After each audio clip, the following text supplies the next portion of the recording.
Okay, so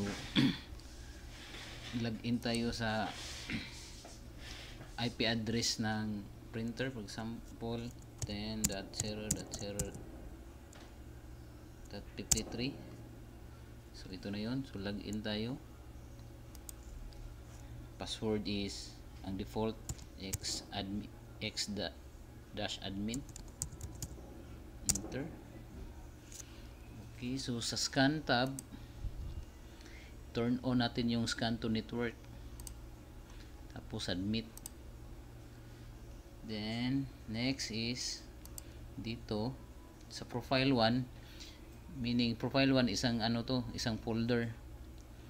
So type tayo, select natin network, then submit. So every profile isang user yan. So kung meron kayong idadagdag na folder sa ibang computer, dito na naman tayo sa profile to, select na naman yung network. And ito na, so click natin yung network. So sa profile name, example, ilagay natin yung Paul. Ito yung makikita sa control panel ng printer. Tapos sa network folder path, create tayo ng folder, example new folder, so scan. So i-share natin to, properties, sharing, so share, so make sure naka everyone to, add, then naka read and write, tapos share. Okay, done. Then dito sa advanced sharing, share folder, so permissions, so naka full control, apply, okay, and apply, okay. So itong network path, ito yung i-copy natin.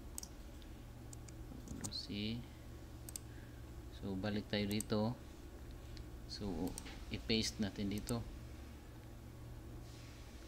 yan.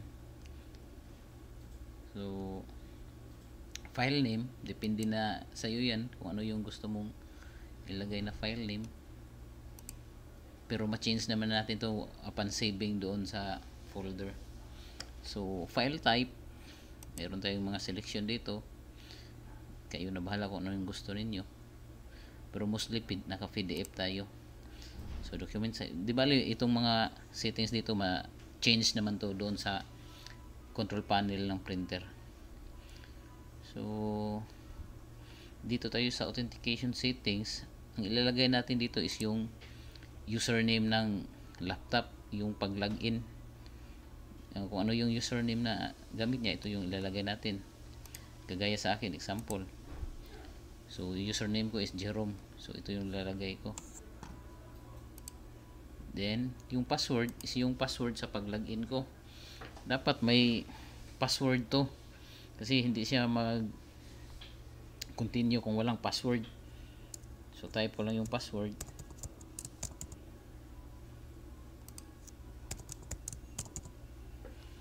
then submit. Ganyan ito, nag-error, check muna natin.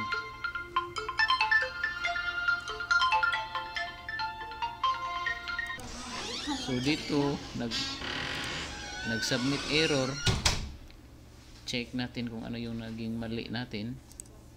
Check natin to, properties, sharing, sa permissions, naka full control siya.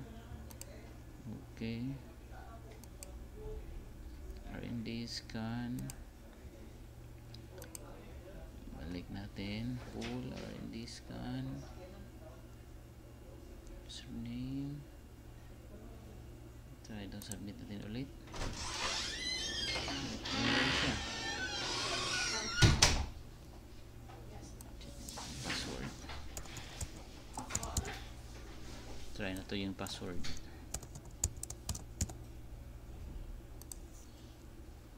Okay,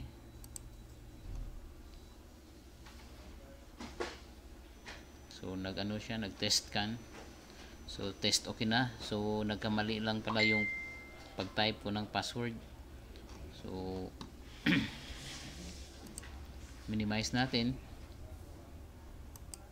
So at punta tayo doon sa printer control panel. Tingnan natin. Try natin mag-scan. So lagay natin yung papel dito. Tapos press scan. So hanapin natin yung scan to network. Then press scan to network. Then ito na yung profile name, Paul. Press natin. Tapos sa options, pwede tayo maka-change sa mga settings. Nandito yung sa options. Kung wala na kang i-change dyan, so press OK lang dito. Then mag-start scan tayo.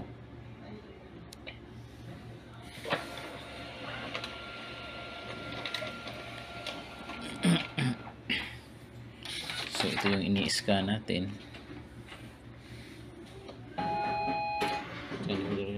Folder. So punta din tayo sa PC. Check natin kung nandito na ba yung na-scan natin. So ito na. Click natin. So ito na yung na-scan natin na file.